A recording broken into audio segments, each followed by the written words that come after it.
આ મારી ઓફિસમાં મારો એક ફ્રેન્ડ છે, નામ છે રૂપેશ. બધા એને લાડથી લુખેશ.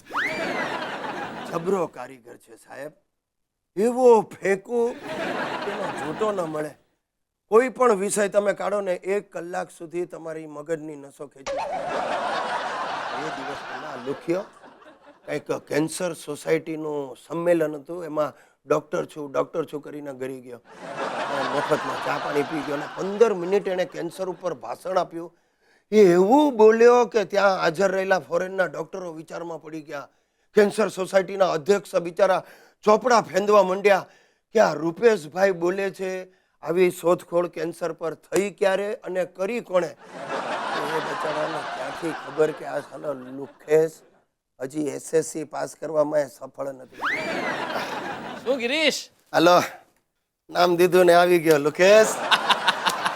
શું છે ભાઈ ગિરીશ? શું ચાલે છે? કાંઈ નહીં ચાલતું તું, એ પણ બંધ થઈ ગયું ભાઈ. યાર જોક બહુ કરે. ગિરિયા ટેન્શન છે. આ સોનું 2200 ની સપાટી વટાવી ગયું ભાઈ. દિવાળી સુધી 3200 ટચ કરશે.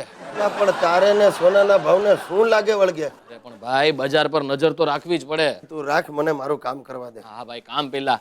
હું શું કહું છું ગિરીશ, હા, એક 500 રૂપિયા ઉધાર આપને. જરાય નહીં મારે. તું હજી ગયા અઠવાડિયે 500 લઈ ગયો. માંગ્યા હતા કેટલા યાદ કર. 1000. અને લીધા હતા કેટલા? 500. તો બાકીના હકના મારા 500 લેવાના નીકળે છે કે નહીં? ભાઈ મારે મારી માટે નથી જોતા, આ તો કોઈને મદદ કરવી છે. એ સાલા તું મારી પાસેથી ઉધાર લઈને ગામને મદદ કરી? પુણ્ય તને મળશે ને ભાઈ. એક બિચારા ગરીબ વિદ્યાર્થીની 300 રૂપિયા ફી ભરવાની છે. તારે 300 ફી ભરવી છે ને 500 શું કામ જોઈએ? તો રિક્ષામાં જવા આવવાના, ચા પાણી નાસ્તોના 200 રૂપિયા બીજા નહીં થાય?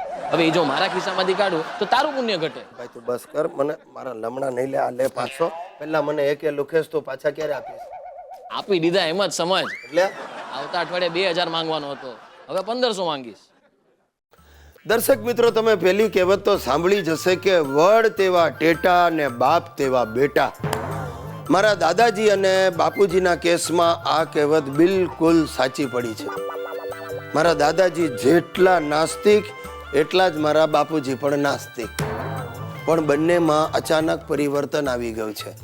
બંને ડોસલાઓ ધાર્મિક થઈ ગયા છે.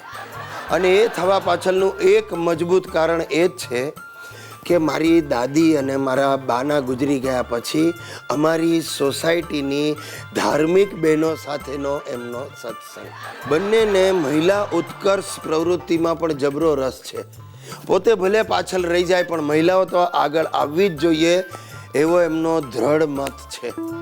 અરે ગિરીશ, આજે સાંજે 5 વાગે આપણી સોસાયટીના કોમન પ્લોટમાં એક વક્તૃત્વ સ્પર્ધાનું આયોજન કર્યું છે અને વિષય છે મહિલાઓ આગે બઢો હમ તુમ્હારે સાથ હૈ. આ વિષય જ ખોટો છે બાપુજી. મહિલાઓ જો આગળ વધી જાય તો તમે એમની સાથે કઈ રીતે રહી શકવાના?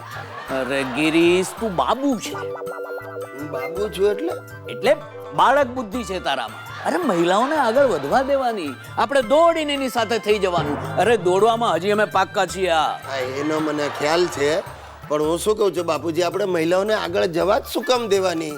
સાથે ને સાથે જ રાખવાની, એટલે થઈ જાય સમાનતા. આજકાલ અબળાઓને સબળા બનાવવાના બધા પ્રયાસો કરી રહ્યા છે, પણ તમારા જેવા નબળાઓ અબળાને પાછળ જ રાખવા માંગે.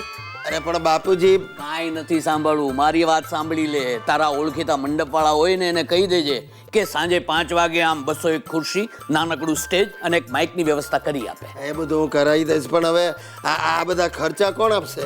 અરે મહિલા મંડળ ઉત્કર્ષ સમિતિના પ્રમુખ. હા તો સારું. કોણ છે? કોણ? શિરીષલાલ. એટલે તમે? હા, હું. અને આ સમિતિના મંત્રી છે તારા દાદા. ચાલો, એટલે ટૂંકમાં બધો ખર્ચો મારે જ ઉપાડવાનો છે. હાસ તો વળી. બાપુજી, તમારો ને દાદાજીનો આ તરવરાટ મને ભારે પડશે. આ તમારા મહિલા લક્ષી કાર્યક્રમો બંધ કરો તો સારું. અરે બુંદિયાળ, બંધ કરાવી બધી નકામી વાતો. અરે મારે આપણી સોસાયટીમાં જાગૃતિ લાવવી છે. અરે ત્યાં ભાષણો ઠોકવાથી બહેનો નહીં જાગે. અરે ડફોળ, બાજુવાળી જાગૃતિને ચીફ ગેસ્ટ તરીકે બોલાવી છે અને એને હું પ્રમુખ બનાવવાનો છું. એટલે ટૂંકમાં એક મહિલાને અનુલક્ષીને આખી પ્રવૃત્તિ છે. શરૂઆત એમ જ થાય.